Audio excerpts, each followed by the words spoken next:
médecin légiste, on le voit toujours sortant de sa chambre froide, toujours un personnage truculent mais parfois bizarre, étrange. J'essaie d'apporter une autre image.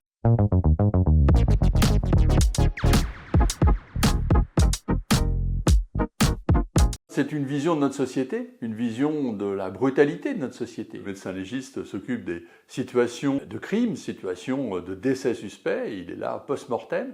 Et puis il est là aussi pour toutes les victimes de tous âges, les enfants, les personnes âgées, les problèmes de toute la violence sexuelle, les problèmes de l'agressivité ou des agressions faites aux femmes, des violences intrafamiliales. Il est le témoin le plus fidèle de ces situations, parce que c'est celui qui est le plus proche. Il est véritablement sur la scène de crime, il est à entendre la victime, il est à constater ses lésions.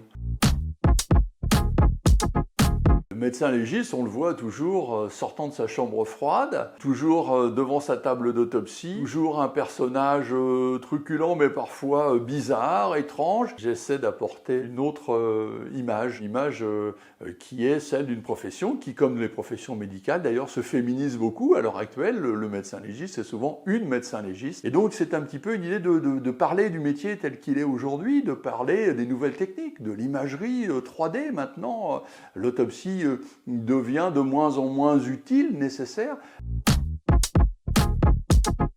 On va s'occuper du vivant, du mort, on va avoir à connaître de la science de l'imagerie, de la toxicologie, la génétique vraiment très avancée, la balistique, du droit pénal, mais du droit civil aussi, des connaissances en psychologie. Et nos correspondants ne sont pas que médecins, nos correspondants sont un magistrat, un technicien, un chimiste. C'est un exercice assez merveilleux et assez encyclopédique, rare en exercice médical aujourd'hui. Le médecin légiste, il va être la vision médicale dès le départ. Il va pouvoir donner des premiers éléments. Il va aider les enquêteurs et les magistrats. Il va repérer une trace qui n'est pas logique. Il va comprendre mieux les derniers instants, puisque le médecin légiste, il est du début à la fin dans la procédure, il est sur la scène de crime, sur la scène de la victime, donc tout initialement, et puis au moment de l'expertise, et puis au moment évidemment de déposer devant une cour d'assises ou une cour criminelle. Ce qu'on prend, c'est une force d'assurance, de tranquillité. On ne s'habitue jamais et des situations nous remettent en cause. Quand on était vraiment remis en cause, on sait sur le temps que l'on met à rédiger un rapport. On a besoin d'un temps pour pouvoir passer à l'écrit, pour pouvoir dire les choses.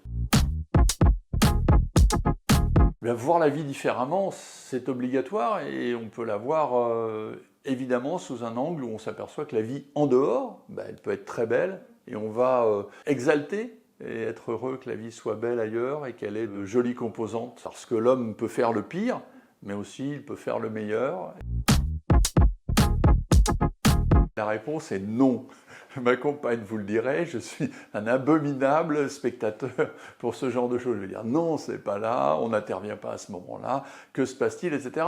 Donc je dois être un peu exclu. Mais lorsque la fiction nous laisse un peu l'espace, je peux être un bon téléspectateur ou un bon spectateur. Et un utile conseiller pour le cinéma, puisque j'ai eu le plaisir d'être conseiller pour des grands réalisateurs, pour Dominique Moll, pour La Nuit du 12, c'était une chance, mais aussi pour Régis Varnier, dans Pars vite et reviens tard. Résilience.